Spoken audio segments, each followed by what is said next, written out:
रजीम बिस्मिल्लाहिर्रहमानिर्रहीम अल्हम्दुलिल्लाहि रब्बिल आलमीन नहमदुहु व नस्तईनुहु व नस्तगफिरुहु व नतवस्सलु इलैहि व नतवक्कलु अलैहि व नुसल्ली व नुसल्लिमु अला सय्यदिना व नबिय्यिना व शफ़ीअ ज़ुनूबिना व हबीब क़ुलूबिना अबिल क़ासिमी मुहम्मद अल्लाहुम्मा सल्लि अला मुहम्मद व अला अहलि बैतिहि अत्तय्यबीन अत्ताहिरीन अल-मअसूमीन अल-मज़लूमीन सिय्यमा बक़िय्यतिल्लाहि फ़िल अर्दीन रूही व अरवाहुना लहुल फ़िदा व लअनतुल्लाहि अला अअदाइहिम अजमईन मिनल आन इला क़ियाम यौमिद्दीन।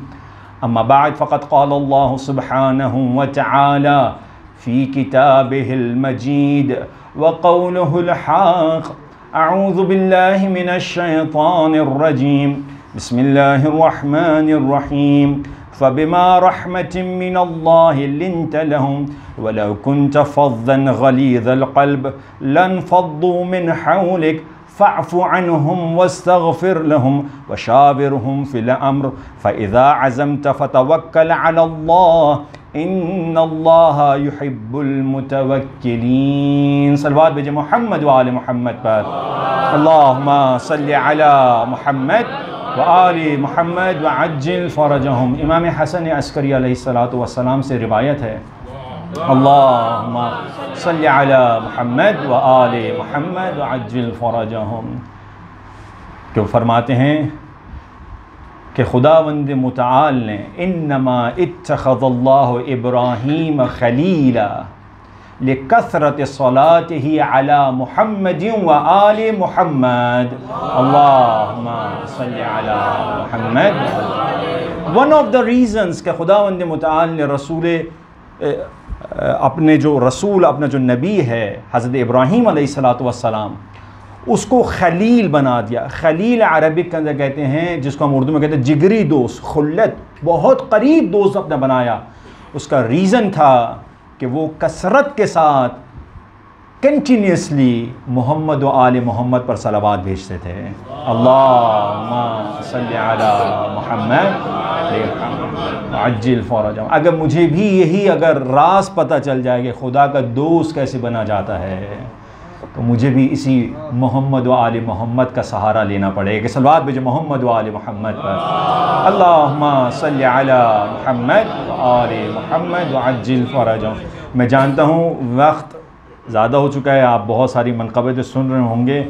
आप कहेंगे मौलाना सिर्फ यह आखिरी लेवल बाकी है आपके और हमारे कुकू चिप्स के दरमियान में, ये आप यहाँ से जाएँ तो कुकू चिप्स हमारे हाथ में आए, ऐसा तो नहीं है।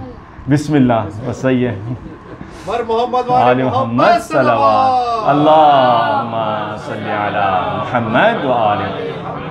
जो रूहानी ग़िज़ा है वो कुकू चिप्स से बहुत अफजल है, ठीक है, वो इससे बहुत अफजल है।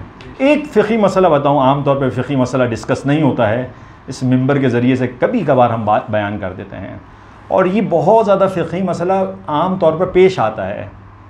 वो ये मसलन इंसान के हाथ के ऊपर और कुछ जगहों के ऊपर इंक लग जाती है, बॉल पॉइंटर लग जाता है, और वो बैरियर का, ऑब्स्टिकल का काम करता है, वज़ू का पानी नहीं पहुंच सकता है। या बच्चे जो हैं वाइट आउट से काम कर रहे होते हैं, वाइट आउट से, तो वाइट आउट लग जाता है और वो ऑब्स्टिकल बन जाता है। तो कहते हैं मौलाना घिस के मैं थक गया, ये निकल ही नहीं रहा है, ये वाइट आउट किस चीज़ से बना हुआ था, निकल ही नहीं रहा है, क्या करूँ इसका मैं। तो इसके अंदर, ऐसी सूरत के अंदर, what is my responsibility, what should I do, जब ये नहीं निकल रहा है। एक चीज़ याद रखिएगा, एक चीज़ होता है कलर बैरियर नहीं होता है, कलर बैरियर नहीं। मसलन हमारी जो बच्चियां हैं वो मेहंदी लगाती हैं, तो मेहंदी को साफ़ करने के बाद उसका कलर हाथ पे रह जाता है, कलर ऑब्स्टिकल नहीं होता है। लेकिन कभी कभार पार्टिकल्स जैसे बॉल पॉइंटर्स होते हैं तो वो ऑब्स्टिकल बन जाते हैं। अगर आपने कोशिश की और नहीं निकल रहा है, फर्स्टली आपको कोशिश करनी है, इसको साफ़ कीजिए, वज़ू की जगह पे लगा है, आप उसको निकालने की कोशिश करें। अगर नहीं निकल सकता तो ऐसी सूरत में क्या है, ऐसी सूरत में आयतुल्लाह सिस्तानी कहते हैं कि अगर वो जो ब्लॉकेज, जो ऑब्स्टिकल या जो बैरियर जो है वो आपके तयम्मुम वाली जगह पर लगा हुआ है। तयम्मुम की कौन सी जगह है? ये आपके हाथ की बैक साइड जो है ये, और आपका जो माथा जो है फोरहेड, इनमें से किसी एक जगह पर लगा हुआ है, तो ऐसी सूरत में आपको वुज़ू भी करना है, तयम्मुम भी करना है। लेकिन किसी और जगह पर लगा है, वुज़ू के दूसरे हिस्से पे लगा हुआ है, लेकिन वो तयम्मुम वाली जगह पर नहीं, मसलन अंदर की जगह यहाँ पर लगा हुआ है, तो ये तयम्मुम की जगह तो नहीं है। तो ऐसी सूरत में सिर्फ आपको तयम्मुम करना है, वो काफ़ी है, वुज़ू काफ़ी नहीं है। आप बोलें इंशाअल्लाह खुदा कबूल कर लेना, साफ़ नहीं हो रहा तो काफ़ी नहीं होगा, आपको इस जगह पे फिर आपको तयम्मुम करना होगा। एक सलवात भेज मोहम्मद वाले मोहम्मद, अल्लाहुम्मा सल्ली अला मुहम्मद अज्जिल फरजहुम। शेख बहाई रहमतुल्लाह अलैह, ये इनकी कब्र जो है, अगर जो मशहद मुक़द्दस जा चुके हैं, शेख बहाई की कब्र इमाम रज़ा अलैहिस्सलाम के हरम मुताहर के अंदर मौजूद है। शेख बहाई के वालिद जबल आमिल से आए थे, और जब सफ़वी जो आए थे, ईरानी शियों की जब हुकूमत आई थी ईरान में, तो उलमा को दावत दी गई थी और बहुत सारे उलमा को बुलाया गया था। तो उनमें से एक शेख बहाई के वालिद थे जो जबल आमिल से आए थे और ईरान आए थे। शेख बहाई आलिम होने के साथ साथ आर्किटेक्ट भी थे। जो लोग इस्फ़हान गए हैं और इस्फ़हान में जाकर आपने वो मस्जिद देखी होगी कि 2 मिनरेट्स हैं, एक मीनार को अगर आप हिलाते हैं, मिनरेट को हिलाते हैं, तो दूसरा खुद ब खुद हिलता है, और उसके दरमियान में कोई भी चीज़ लगी हुई, यानी कोई स्प्रिंग नहीं लगा हुआ है, कोई पिलर नहीं लगा हुआ है, कुछ भी नहीं है उसके अंदर, और आप हिलाते चले जाएं तो दूसरा मिनरेट खुद ही लेगा वो। पहले उलमा जो हैं, हम कहते हैं उर्दू में हरफन मौला, ऑलराउंडर होते थे, तो हकीम भी होते थे, तो हर चीज़ उनको आती थी। अब तो बेचारे सिर्फ मजलिस ही पढ़ते हैं और कुछ भी नहीं कर सकते हैं सिर्फ मजलिस पढ़ने वाले बेचारे क्या करें। पहले उलमा ऐसे नहीं थे, पहले हर इल्म हासिल करते थे, कोशिश करते थे। ये खुद एक डिस्कशन है कि हौज़े से ये इल्म आहिस्ता आहिस्ता चले गए।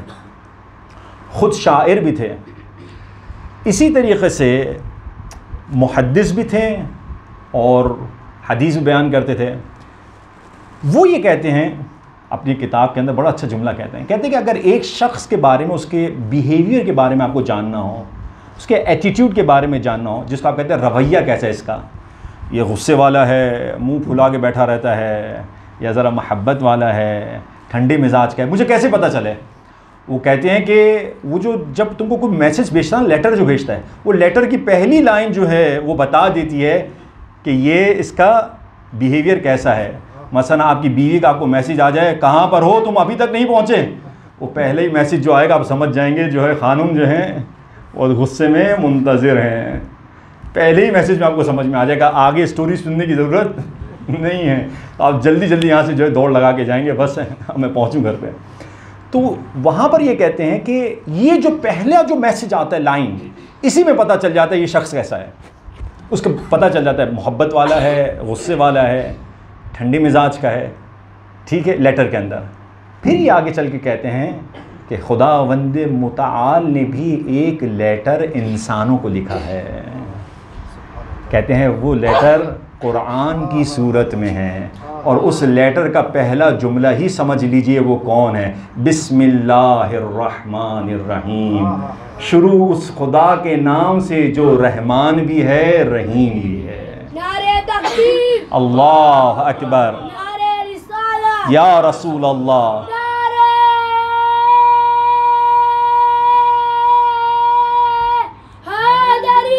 या अली या अली या अली या Ali.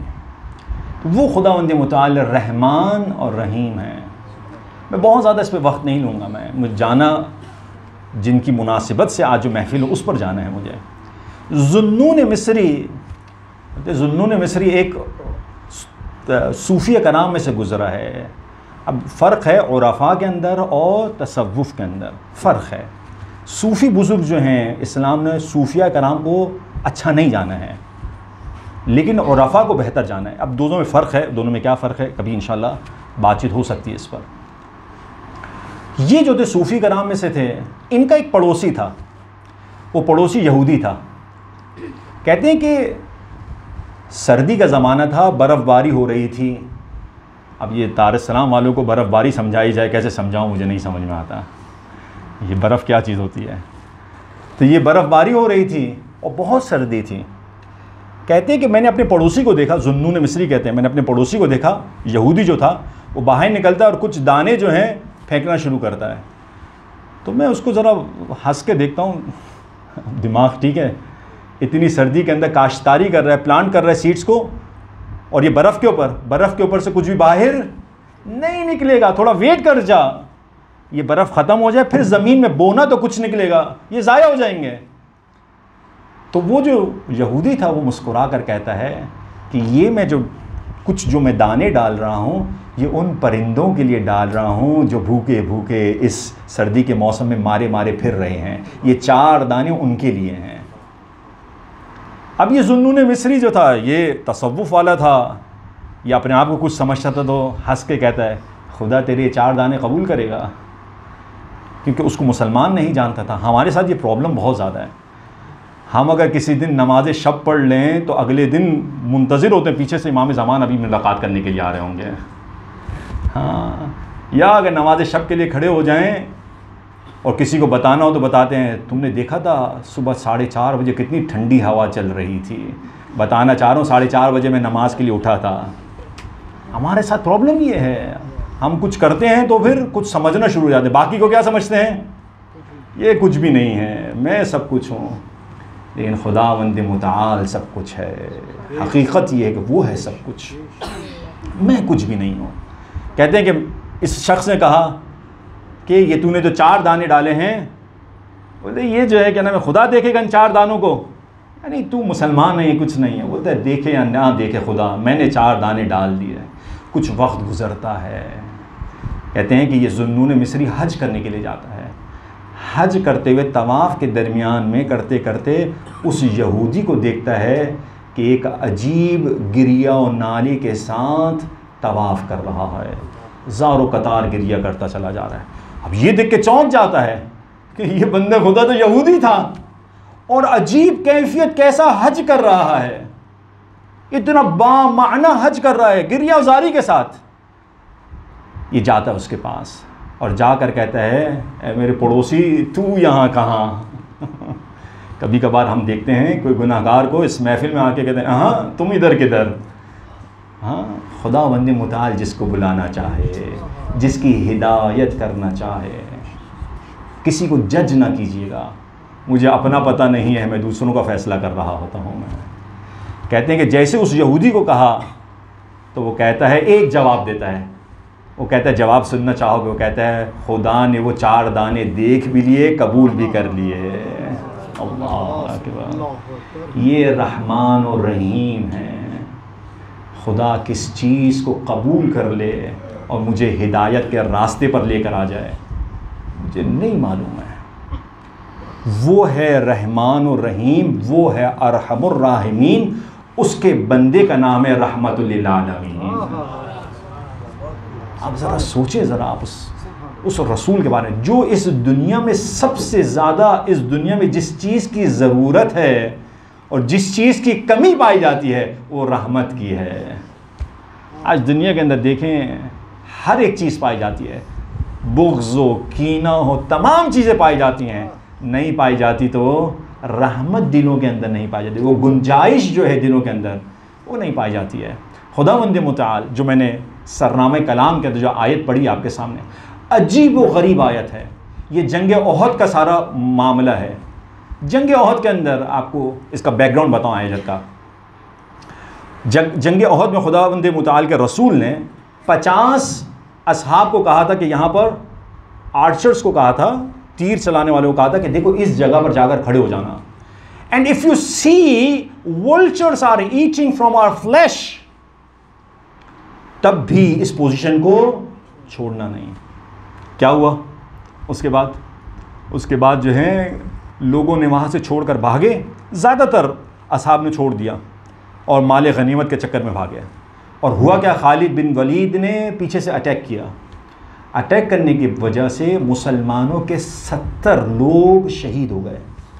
Now if you are here and I am there, अगर इस पोजीशन में हम हो क्या करेंगे जनाब? आप लोग भी बहुत दफ़ा लीडर होते हैं, आप कभी ऑफिस में लीडर होते हैं, हाँ, कभी घर के अंदर लीडर होते हैं, कुछ है नहीं तो घर में तो लीडर है ना छोटे छोटे बच्चों पे हम लोग लीडर बने हुए होते हैं, बीवी है, बच्चे हैं, सब हैं, लीडर्स हैं। अगर आपको लीडरशिप स्किल्स सीखनी है, रसूल खुदा की खिदमत में आई है। लीडर किसको कहते हैं?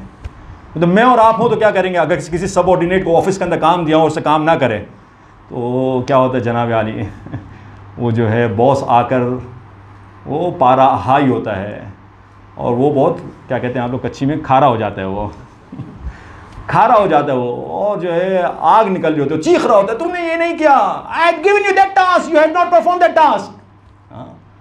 रसूल खुदा 70 लोग शहीद हो गए हैं। रसूल खुदा को क्या करना चाहिए? आयत नाजिल होती है, आयत आती है, फ़बिमा रहमतिम मिनल्लाहि लिन्त लहुम, ये खुदा की रहमत है कि रसूल आप इन लोगों के लिए लय्यिन हो गए हैं, नरम हो गए हैं। वलौ कुन्त फ़ज़्ज़न गलीज़ल क़ल्ब लनफ़द्दू मिन हौलिक, वलौ कुन्त फ़ज़्ज़न, ए रसूल अगर आप फ़ज़ होते, फ़ज़ जानते किसको कहते हैं? फ़ज़ कहते हैं किसी के सर के ऊपर खाक फेंकना, किसी के सर के ऊपर खाक फेंकने को अरबी कहते हैं फ़ज़। किसी के मुंह से जो, अब ये मैं पैराफ्रेज कर रहा हूँ, फ़ज़ का ताल्लुक ज़बान से, किसी की ज़बान बड़ी गंदी होती है, मुंह से जैसे अंगारे निकाल रहा होता है वो। माँ जो है अपने बच्चों के साथ कभी कभार क्या करती है, अब्बा जो है अपने बच्चों के साथ क्या करते हैं, सुकरे छे, और ये जो है क्या नाम, उसको सुबह शाम कवालियाँ सुना रहे हैं। तो फिर पूछा जाता है, बोलते हैं आप उसको अपने बच्चे से ऐसे बात क्यों कर रहे हैं? तो कहता है नहीं नहीं, दिल का मैं बहुत अच्छा हूँ मैं दिल की बात इस आयत के अंदर बाद में आ रही है, वलो कुन्त फ़ज़्ज़न गलीज़ल क़ल्ब, क़ल्ब को साइड पे रखिए, पहले ज़बान की बात है। ज़बान इंसान की अच्छी होनी चाहिए अजीज़ों।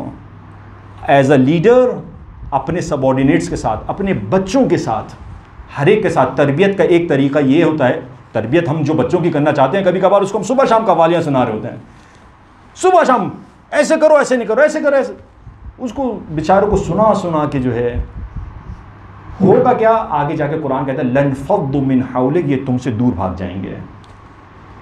तरबियत के अंदर ये मसला है, जब बच्चे जब जवान होकर भाग जाते हैं तो हम पूछते हैं भाई मेरा बच्चा मेरे पास नहीं आ रहा है। आप ज़रा अब उसके जो है चाइल्डहुड के अंदर जाइए, आपने अपने बच्चे के साथ कैसे पेश आए थे। तरबियत का तरीका ये नहीं है कि उसको रोज़ाना आप जो हैं कव्वालियाँ सुनाएंगे, बुरा भला कहेंगे, नहीं।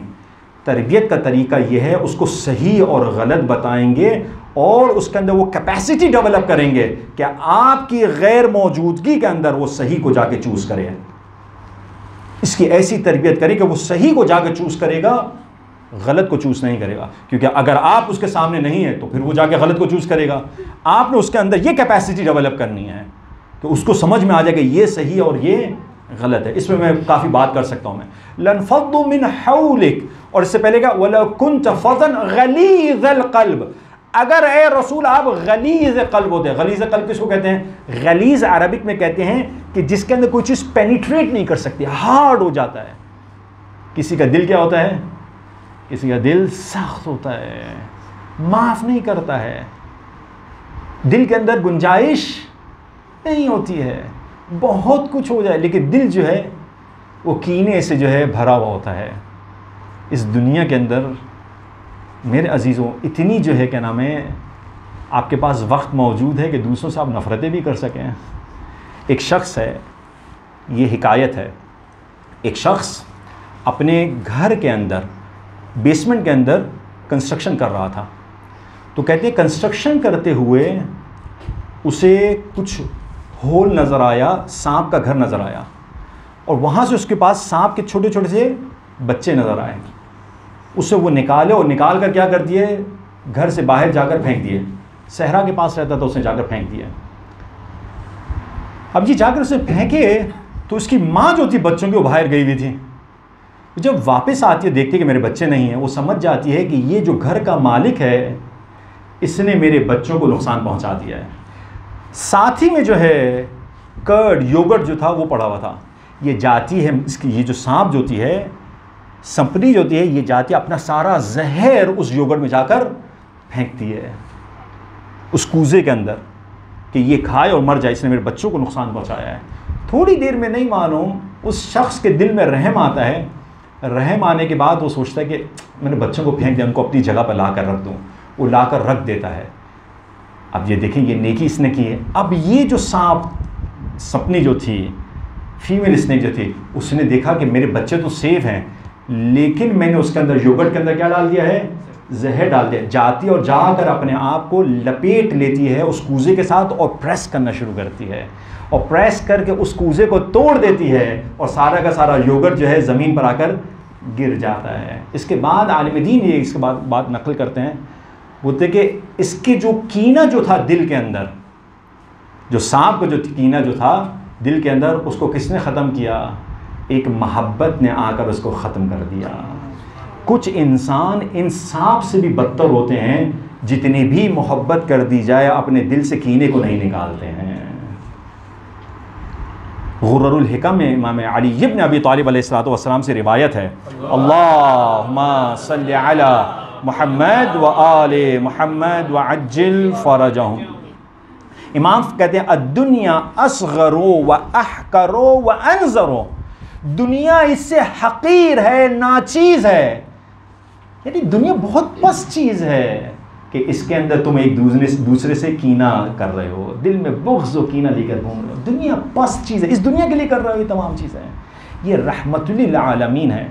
एक चीज़ मैंने आपको क्या, वला कुन्त फज़्ज़न गलीज़ल क़ल्ब, मैं डिस्कशन ख़त्म कर रहा हूँ 5 मिनट में। वला कुन्त फज़्ज़न गलीज़ल क़ल्ब, अगर आपकी ज़बान अच्छी ना होती, आपका दिल अच्छा ना होता, या रसूल अल्लाह, ये सब के सब आपके पास से दौड़ कर चले जाते। लनफ़ज़्ज़ु मिन हौलिक। दिल अच्छा होना बहुत ज़रूरी है मेरे अजीज़ों। शरह सद्र, सीने के अंदर गुंजाइश होना ज़रूरी है। ये जो शरह सद्र है, एक नबी ने दुआ की है, एक नबी को खुदा ने अता किया है। हज़रत मूसा की दुआ है, रब्बिश्रह ली सदरी, ए खुदावंद मुताल मेरे दिल के अंदर कुशादगी अता कर। और खुदावंद मुताला अपने हबीब के बारे में कहता है, अलम नशरह लका सदरक, हमने तुम्हारे सीने के अंदर कुशादगी अता नहीं की है। क्या कुछ नहीं किया रसूल के साथ? हर एक के लिए माफ़ी है, सबको माफ़ किया जा रहा है। अब यहाँ पर कभी कभार हम अपनी फैमिलीज़ के अंदर देखें, फैमिलीज़ के अंदर वाइफ है या हस्बैंड है, जो एक दूसरे के साथ आपको मुश्किलात हैं, भूल जाइए उसको, भूल जाइए। मुश्किलात आती हैं, परेशानियाँ आती हैं। 90 साल के एक बूढ़ा और बुढ़िया थी, उनसे पूछा गया कि बताइए जनाब आलिया, आपकी जो है इतनी लंबी उम्र का राज क्या है? इतनी लंबी उम्र का राज क्या है? उस बूढ़े इंसान से पूछा गया, 90 साल को गए, क्या उम्र का राज है? उसने बोला क्या राज है? बोलते जब भी मैं रोज़ाना गलती करता था तो मेरी बीवी मुझसे कहती थी 5 किलोमीटर चलना है। वो तो रोज़ाना मुझे 5 किलोमीटर चलाती थी, तो मुझे 5 किलोमीटर चल के मेरे अंदर फिटनेस आ गई, तो इतना 5 किलोमीटर मुझे चलता था मैं। तो उस बुढ़िया से पूछा, ये तो 5 किलोमीटर चलते थे, तुम इतनी फिट कैसे रही? तुम भी 90 साल की हो गई। बोलते ये 5 किलोमीटर चलते थे, मैं इनके पीछे पीछे चलती थी, देखने के लिए कहीं ये पार्क में जाके बैठ तो नहीं गया है ये। हाँ, कभी कभार ऐसा भी होता है ना, ऐसी जो है माशाल्लाह मिलती हैं। यहाँ कभी कभार यहाँ भी मुश्किल होता है, कभी कभार वहाँ भी मुश्किल होता है। बाहर जो होते हैं गुलाम अली होते हैं और घर में आके शेर अली बन जाते हैं। ये भी मसले हैं, भूल जाइए। आप ज़रा सोचें रसूल खुदा को, आपके पास एक है तो जो है कहना बोलते मौलाना बड़ा मुश्किल हो गया है गुजारा जो है। रसूल खुदा के पास कितनी थी? रसूल खुदा के पास कितनी बीवी हैं? किसी एक से भी आप बता दीजिए कंप्लेंट आई हो, किसी एक से भी कंप्लेंट नहीं है। ये मेरे और आपके लिए जो है कहना, ये शरह सद्र है, ये सीना जो है इंसान बड़ा करे। कभी कभार, ये आखिरी बात और मैं अपनी गुफ्तगू तमाम कर रहा हूँ, कभी कभार हम अपनी ज़िंदगी में कुछ स्टैंडर्ड्स बना लेते हैं और जो है उसी पे चल रहे होते हैं। बस मैंने नहीं सुनना तुमसे, ये तो ऐसा होकर ही रहेगा। हम तब्दीली नहीं करना चाहते हैं, स्टैंडर्ड्स बना लेते हैं। शरह सद्र ये है कि इंसान स्टैंडर्ड्स अपने ना बनाए, खुदा के बनाए हुए स्टैंडर्ड्स पर चले। जो वो चाहता है, खुदा तू क्या चाहता है? ऐसे नहीं कि मुझे क्या चाहिए। मुल्ला नसीरुद्दीन कहते हैं कि मैंने कहा ना स्टैंडर्ड्स बना लेते हैं, तो घर के अंदर जो है पहले मीटर टेप तो नहीं था उनके पास, तो बोलते हैं कि साइज़ लिया, साइज़ लेके ऐसे अब रोड पर चलते हुए जा रहे हैं, कोई भी सामने आ रहा है उसको बोलते साइड पर हो जाओ, ये मेरे साइज़ ख़राब हो जाएगा। अपने स्टैंडर्ड्स बना लेते हैं अपनी ज़िंदगी में। तो बोलते ऐसे करते हुए जा रहे हैं और जाकर किस में गिर जाते हैं, कुएं में जाके गिर जाते हैं मुल्ला नसीरुद्दीन। अब वो हाथ ऐसा नहीं कर रहे हैं, बोलते मेरा स्टैंडर्ड ख़राब हो जाएगा। अब वो रस्सी अंदर फेंकी गई ऊपर उठाने के लिए, तो अब पकड़ नहीं रहे, बोलते अगर मैं पकड़ूंगा तो मेरा स्टैंडर्ड जो है क्या नाम है वो ख़राब हो जाएगा। हमारी ज़िंदगी में कभी कभार ऐसा होता है, कुछ चीज़ें हमने दिमाग में बना ली होती हैं, दूसरे के हिसाब से हम एडजस्ट नहीं करना चाहते हैं। दो चीज़ें जो रसूल खुदा से सीख सकते हैं वो रहमतुल लिल आलमीन है। इस रसूल के सदक़े में आज की इस महफिल में सबको माफ़ कर दीजिए, सबको माफ़ कर दीजिए। ए रसूल खुदा, आपकी खातिर मैंने हर एक को माफ़ किया। और दूसरी चीज़ जो रसूल खुदा से सीख सकते हैं वो शरह सद्र है, सीना बड़ा कीजिए अपना, सबके लिए गुंजाइश रखिए। इसके अंदर भी है सबको माफ़ कीजिए। या रसूल अल्लाह, आपके अंदर कितना शरह सद्र था, फ़तेह मक्का के बाद हर एक को माफ़ कर रहे हैं। हत्ता कि इनके जो चचा जो हैं, जिनको शहीद करने वाला वो जो शख्स बेडून था, बद्दू जो था, उसको भी माफ़ किया। लेकिन रसूल खुदा ने क्या कहा, बोला मेरी नज़रों के सामने ना आना, यू माइग्रेट फ्रॉम हियर, यहाँ से माइग्रेट कर जा। क्यों? मैंने माफ़ तो कर दिया, लेकिन जब भी तुम्हें देखूंगा मुझे मेरे चचा याद आएंगे। That's difficult for me. सबको माफ़ कर दीजिए। खुदावंद मुताला हमारी इस इबादत को अपनी बारगाह में कबूल और मंजूर फरमा। खुदावंद मुताला हमें तेरी आखिरी हुज्जत इमाम ज़माना के सच्चे सिपाहियों में शामिल होने की तौफीक अता फरमा। ऐ खुदावंद मुताल जो मक़रूज़ हैं, खुदावंद मुताल अपने गैब के ख़जाने से उनके कर्ज़ को अदा फरमा। जो बीमार हैं, बीमार करबला के सदक़े में उन्हें शिफ़ाए कामिला और आजिला नसीब फरमा। खुदावंद मुताल हमें अतबात आलिया की ज़ियारत नसीब फरमा। मराजिईन कराम की इज़्ज़त और उनको सलामती अता फरमा। और खुदावंद मुताल अपनी आखिरी हुज्जत इमाम ज़माने के ज़ुहूर में ताजील फरमा। रहिमल्लाहु मन क़रअ सूरतल फ़ातिहा मअस सलावात।